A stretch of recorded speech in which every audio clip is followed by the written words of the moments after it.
Olá, mais uma vez estamos aqui na nossa escola bíblica dominical da Igreja Batista Bíblica em Valparaíso, na classe Esther, para continuar aprendendo da palavra de Deus. Vamos orar. Senhor Deus, muito obrigado, Senhor, pelo privilégio de termos liberdade de aprender a Tua palavra, Senhor. Abençoa, Senhor, neste momento, Senhor, para que aquilo que vamos ver na Sua palavra possa atingir o nosso coração, possa nos fazer crescer em conhecimento de Ti, Senhor. Abençoa, Senhor, cada pessoa, Senhor, que vai estar vendo este vídeo, Senhor. Age na vida de cada um, Pai Santo. Abençoa também, Senhor, nossas irmãs da nossa classe, Senhor, que se encontram hoje em dificuldades, com doentes ou com algum outro problema, Senhor, que Tu sabes. Que tudo isso, Senhor, possa realmente colocarmos no Teu altar e sabermos, Senhor, que o Senhor é um Deus soberano e que age na nossa vida, Senhor. Esteja especialmente, Senhor, com nossas irmãs que estão no hospital, Senhor, que o Senhor possa estar abençoando cada uma delas, Pai Santo.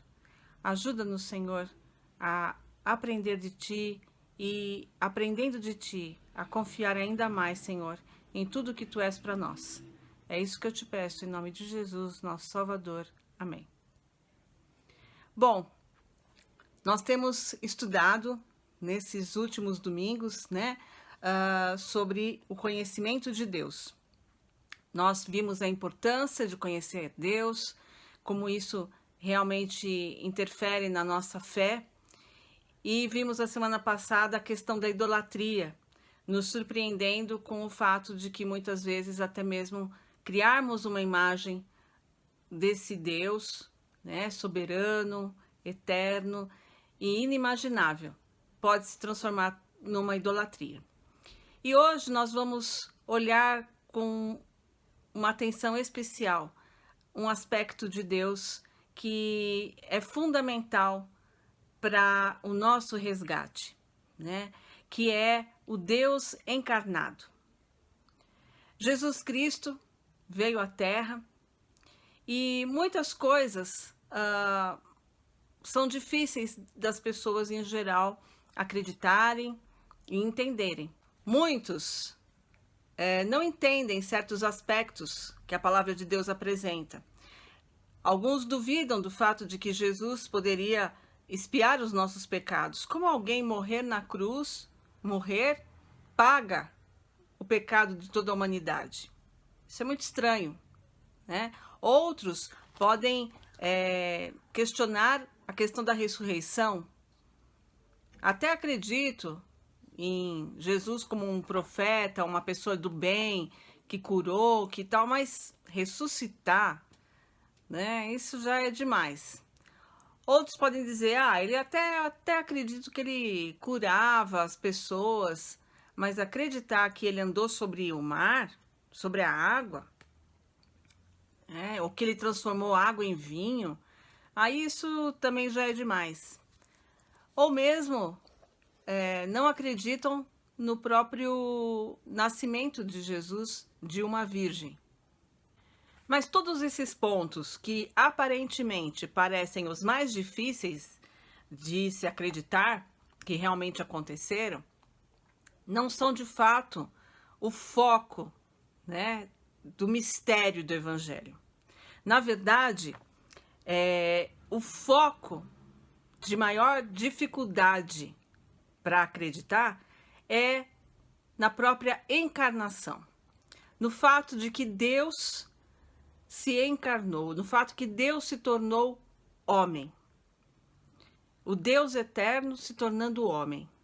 E por que eu digo isso, né? E por que J.I. Packer diz isso no seu livro? E nos traz para essa reflexão.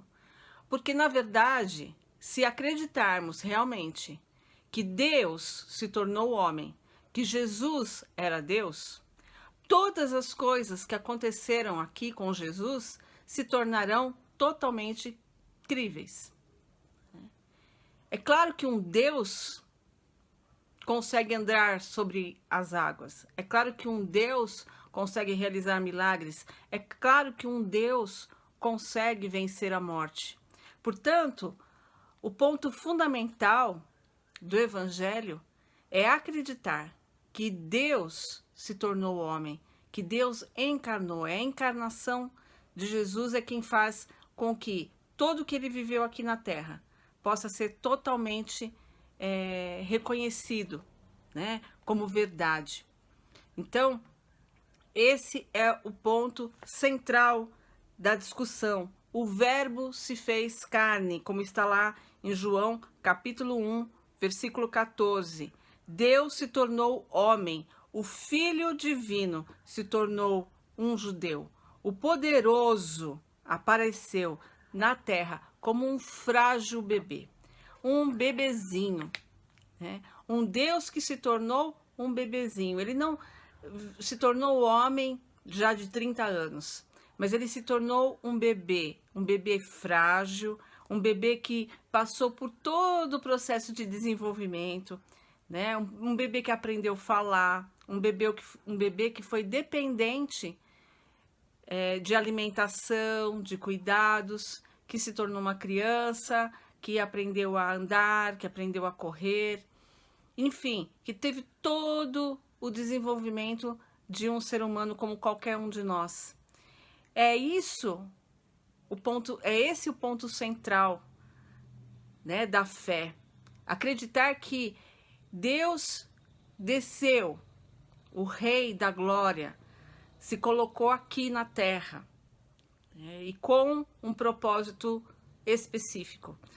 Quando nós passamos a acreditar realmente que isso aconteceu, todos os fatos da existência de Jesus aqui na Terra se tornam coerentes, né? Coerentes com o Evangelho. E essa é, então, a questão central. Packer coloca assim no seu livro: a encarnação é, em si mesma, um mistério incomensurável, mas faz com que tudo mais no Novo Testamento faça sentido. É Deus se tornando homem que faz sentido tudo o que ele realizou aqui. Deus, homem, aqui, plenamente Deus e plenamente homem, vindo por um propósito específico e podendo, enfim, realizar a obra redentora do Pai. Se você, por acaso, chega a pensar, né, em não acreditar em algum fato, não, é demais achar que a água se transforma em vinho, isso aí é uma figura, né? Ou que houve uma ressurreição física. É mais fácil acreditar que roubaram o corpo lá do sepulcro, é mais fácil acreditar em outras questões do que na ressurreição propriamente dito. Foi uma ressurreição espiritual, né? Se você acredita você não acredita nesses fatos, então você não acredita que realmente Deus se tornou homem, que Jesus era Deus. Essa que é a questão central. Mas quem de fato era essa criança, né? Os evangelhos nos dão muitos detalhes sobre o nascimento de Jesus, mas acima de tudo, eles apresentam Jesus como o Filho de Deus. Não um filho de Deus, mas o Filho unigênito de Deus, o único Filho de Deus. Nós passamos há pouco tempo pelo Natal e essa história é muito contada, a gente monta o presépio, né? E muitas vezes ela é embelezada, essa história. Mas, na verdade, não foi uma história tão bela assim, no sentido de que ela veio, sim, cumprir toda a profecia, tudo o que tinha sido dito. Mas, o que nós temos? Nós temos uma grávida a ponto de dar à luz, indo procurar um lugar para fazer isso e não encontrando, e sendo colocada num estábulo, né? E depois do seu filho nascido, ter que ser colocado numa manjedoura, num coxo onde os animais comiam. Então, apesar de, claro, ter toda uma beleza do Natal, de fato, essa é uma história muito triste, né? No sentido das circunstâncias em que tudo isso correu.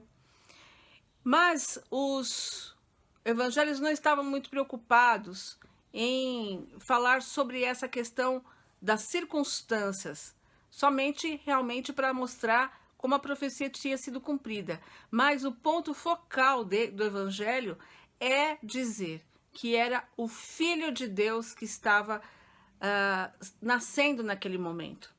Não era um profeta, não era uma pessoa muito boa, não era um iluminado, né? Um sacerdote iluminado, uma pessoa assim linda. Não, ele era o Filho de Deus. Essa que é a grande, o foco do evangelho, né? E nós temos então isso muito claro aqui em todos o evangelho.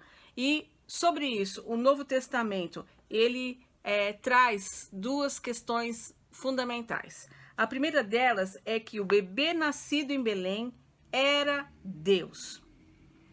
Ele era o Filho de Deus, ou como a teologia cristã enuncia, Deus o Filho. Então, nós temos isso claramente descrito lá por 4 vezes, na verdade, nos primeiros capítulos do livro de João. Vamos abrir em João, capítulo 1, versículo 14 e versículo 18. João, capítulo 1, versículo 14 e versículo 18 diz assim: E o Verbo se fez carne e habitou entre nós, pleno de graça e de verdade, e vimos a sua glória como a glória do unigênito do Pai. E no verso 18 diz: Ninguém jamais viu a Deus. O Deus unigênito que está ao lado do Pai foi quem o revelou. Depois nós temos aqui em João, capítulo 3, versículo 16. Porque Deus amou tanto o mundo que deu o seu Filho unigênito, para que todo aquele que nele crê não pereça, mas tenha a vida eterna. E no verso 18 temos: Quem nele crê não é condenado, mas quem não crê já está condenado, pois não crê no nome do Filho unigênito de Deus. Então, nesses 3 primeiros capítulos, né, João faz questão de citar o Filho unigênito de Deus, né? Cristo como o Filho realmente de Deus. Essa é a grande verdade que os evangelhos trazem. É por isso que a igreja cristã confessa: creio em Deus Pai e em Jesus Cristo, seu único Filho, nosso Senhor. Essa é a grande verdade que deve ser proclamada, né? E que os evangelhos trazem, desse Cristo como o Filho unigênito de Deus. E aí nós podemos pensar várias coisas. Então, são vários deuses, né? Jesus era Deus, Deus o Pai, o Espírito. Como que é isso, né? Deus, Jesus Filho, que vem, era um Deus menor, com menos poder do que Deus o Pai. E João, ele vem a esclarecer todos esses aspectos, né? Que são aspectos que nós não podemos explicar. Nós podemos realmente acreditar e proclamar, né? Mas a nossa mente humana não será capaz de compreender a grandiosidade do que é a Trindade, do que é Deus o Pai, Deus o Filho e Deus o Espírito. E como que isso se articula, como que nós sabemos pela palavra revelada de Deus, a ação do Filho, a ação do Espírito e a ação do Pai. Nós podemos saber disso através da Bíblia, mas explicar, né, exatamente, a nossa mente humana não tem condições de fazer isso. Então, João, ele traz aspectos que deixam muito claro quem é esse Filho unigênito que chega, que é encarnado, né? Então vamos ver em João capítulo 1, como é que ele começa o livro, né? Ele vai dizendo assim: no princípio era o quê? O Verbo. e o Verbo estava com Deus, e o Verbo era Deus. O que é o Verbo, né? O Verbo no Antigo Testamento é sempre a ação de Deus, é o poder de realizar, de criar, que Deus detém. Pela sua palavra, todas as coisas acontecem. Deus fala, haja luz, e o que aconteceu? Houve luz. O verbo, a palavra, né, que realiza, que age. Então, o verbo no Antigo Testamento é a força criativa, o poder em ação cumprindo o seu propósito. Esse era o verbo. E aqui, Jesus, o verbo, né, o Deus que se fez uma ação com um propósito, no princípio ele já era, porque ele era Deus. Ele estava com Deus e ele era Deus. Ele estava no princípio com Deus. Todas as coisas foram feitas por ele. Então, João vai destrinchando as características, né, do verbo que se fez carne. No princípio era o verbo. Aqui está a eternidade do verbo. Ele não teve um começo próprio. Quando todas as coisas ainda nem existiam, ele já era. Então, o Filho, ele não começa a existir a partir do nascimento dele aqui. Ele já era, porque ele era Deus e ele estava no princípio de todas as coisas. E o Verbo estava com Deus. O poder que move os propósitos de Deus é o poder de um ser pessoal distinto que se coloca numa relação eterna com Deus em amizade ativa. Então, o Pai e o Filho, né, estavam juntos, eles têm plena relação e plena relação de propósitos. E o Verbo era Deus. Aqui está a divindade do Verbo. Embora distinto do Pai, ele é divino em si mesmo, assim como o Pai. Ele é Deus. Todas as coisas foram feitas por intermédio dele. O Verbo criou todas as coisas foram feitas por ele. Ele era o agente do Pai em cada ato de criação que ele realizou. Tudo que foi feito por intermédio dele.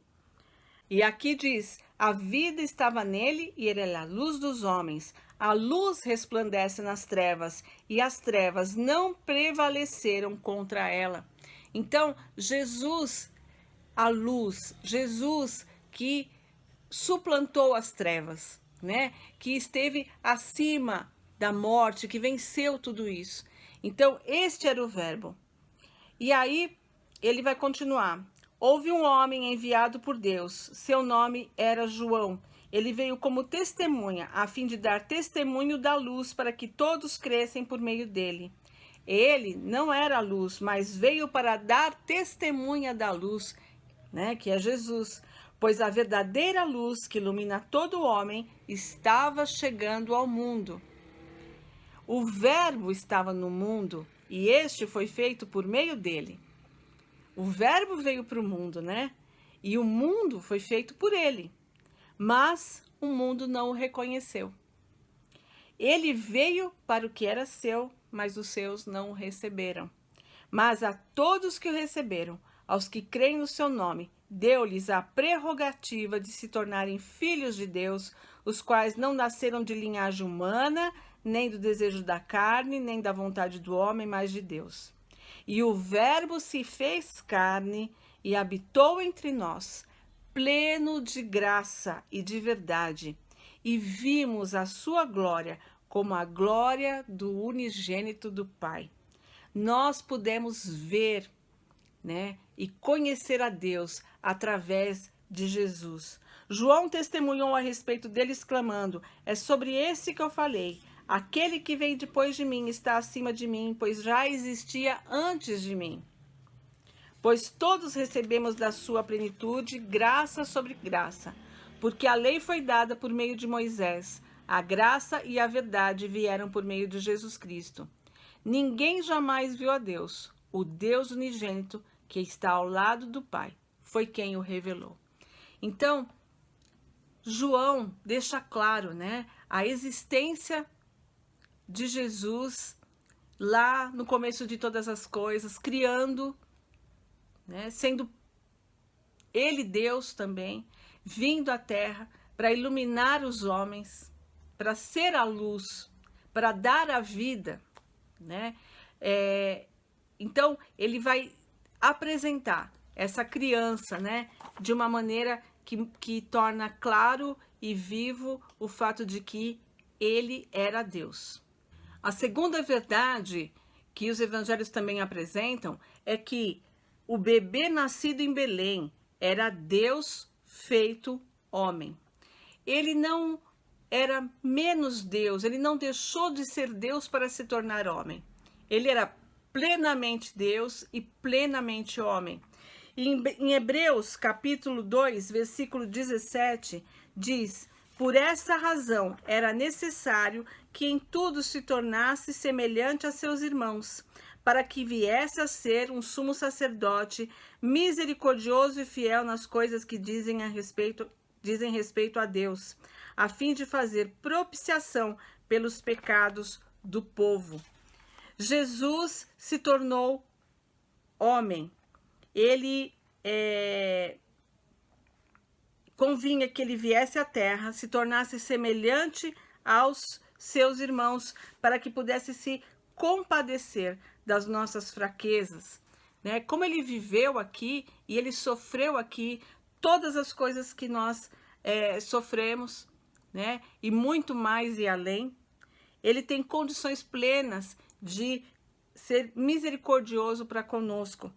E aí, no capítulo 4, versículo 15, ele vai dizer: acheguemo-nos, portanto, confiadamente junto ao trono da graça, a fim de recebermos misericórdia e acharmos graça para socorro em ocasião oportuna. Este é o mistério da encarnação. Nós não podemos explicá-lo, nós só podemos formulá-lo, mas a verdade é essa, né? Jesus vem à terra e sofre com todas as fraquezas, com todas as circunstâncias pelas quais os homens também sofrem. E como nós devemos pensar sobre essa encarnação? Nós devemos adorar por esse milagre da graça de Deus. Deus o Pai mandou o seu Filho aqui para nos resgatar pelo seu grande amor, pela sua graça. E foi um ato de condescendência, de auto-humilhação muito grande, porque a palavra diz que em Filipenses capítulo 2, versículos 6 a 8, não julgou como usurpação o ser igual a Deus, antes a si mesmo se esvaziou, assumindo a forma de servo, tornando-se semelhante de homens, e reconhecido em figura humana, a si mesmo se humilhou, tornando-se obediente até a morte, e morte de cruz. Nós podemos às vezes pensar, mas se Jesus era Deus, ele sabia de todas as coisas, ele tinha todo o poder ilimitado, por que ele sofreu? Por que ele passava pelas coisas que ele passava? Por que ele não usou o seu poder, né, para se desvencilhar de todas essas coisas? Mas vejam que está escrito aqui, que ele se esvaziou e foi obediente até a morte. O Filho obedeceu todos os propósitos que o Pai tinha para resgatar a humanidade. Ele se esvaziou dos seus desejos, daquilo que ele poderia fazer, e simplesmente teve por obediência ao Pai, né, morrer até o fim, fazer cumprir todas as coisas conforme o Pai tinha lhe dito, e conforme ele deveria fazer. Então, a existência de Jesus na Terra não o tornou menos Deus, mas demonstrou a sua total obediência ao Pai. Era a tarefa do filho ser obediente ao pai e cumprir esse propósito maravilhoso de morrer na cruz para nos salvar, para expiar os nossos pecados, para cumprir o plano de redenção, né? E ele cumpriu totalmente. O importante é nós termos clareza que a encarnação, ela está totalmente ligada à expiação. Uma coisa no Belém, né? O Packer coloca aqui que Belém não foi Belém, mas o Calvário, o foco da revelação. O foco da revelação é o Calvário. A encarnação só teve como propósito a expiação dos pecados. Jesus se tornou Deus encarnado não para ter uma vida que figurasse no cinema como, olha só, que coisa bonita, né? Como qualquer um outro grande homem da humanidade, né? Gandhi, ou sei lá, alguém que pregou a paz. Muita gente se apega aos ensinamentos bonitos de Jesus. Mas Jesus não veio à Terra para os ensinamentos bonitos. Jesus veio à Terra, deu muitos ensinamentos, se tornou um modelo para nós, mas, acima de tudo, ele veio à Terra para morrer pelos nossos pecados. Ele veio à Terra para poder garantir ao homem, né, pela sua graça, pela misericórdia, uma forma de se salvar da perdição eterna. E é essa a questão central. Quando, por exemplo, nós estamos lá ligados ao Natal, nós não podemos só pensar na estrela de Belém, na manjedoura, mas nós temos que sempre ter como um olhar atento, né? Que a cruz está ali na manjedoura. O Filho de Deus encarnado veio à Terra com um propósito específico de morrer na cruz e salvar-nos. E essa é a grande maravilha, né, desse mistério, e que nós devemos sempre estar agradecendo e adorando ao Senhor por esse momento precioso, né, por essa solução para a nossa perdição que o Senhor Deus nos deu. Packer tem uma frase no livro que eu gostei muito, né, que diz o seguinte: o fato de o Filho assumir a humanidade é posto diante de nós de uma forma que nos mostra como deveríamos vê-la diante de nós. Não apenas como um prodígio da natureza, mas como uma maravilha da graça. É a expressão da graça de Deus, a encarnação. É a expressão da graça de Deus, a morte de Jesus para nos salvar. Segundo Coríntios, capítulo 8, versículo 9, diz assim: Pois conheceis a graça de nosso Senhor Jesus Cristo, que sendo rico tornou-se pobre por vossa causa, para que fosseis enriquecidos por sua pobreza. O que significa, né, Jesus ter se tornado pobre? Na verdade, Jesus, ele deixou de lado a sua glória, ele aceitou as dificuldades, o isolamento, os maus tratos, a malícia, a incompreensão, a restrição voluntária do seu poder e, finalmente, a morte, que envolveu uma agonia tão grande, espiritual, até mais do que física, que sua mente quase desfaleceu diante da sua expectativa. A dor espiritual da separação dele e do Pai, no momento que ele assumiu os nossos pecados, foi de tão profunda agonia, que só dele pensar sobre isso, né, ele quase desfaleceu. Está lá em Lucas capítulo 12, versículo 50. Então, o que significou Jesus se tornar pobre? Significou amar ao extremo seres humanos maus que por meio da pobreza dele poderiam se tornar ricos. Essa é a maior mensagem do Natal. É claro que quando pensamos, por exemplo, em Natal, nós pensamos em coisas relacionadas à família, mas o verdadeiro espírito do Natal é esse, que deveria nos mobilizar a fazer exatamente isso, nos despir daquilo que nós acreditamos que temos, né? Isso foi o que Cristo fez. Ele se tornou pobre para enriquecer os outros. E é esse o espírito que deveria existir no Natal.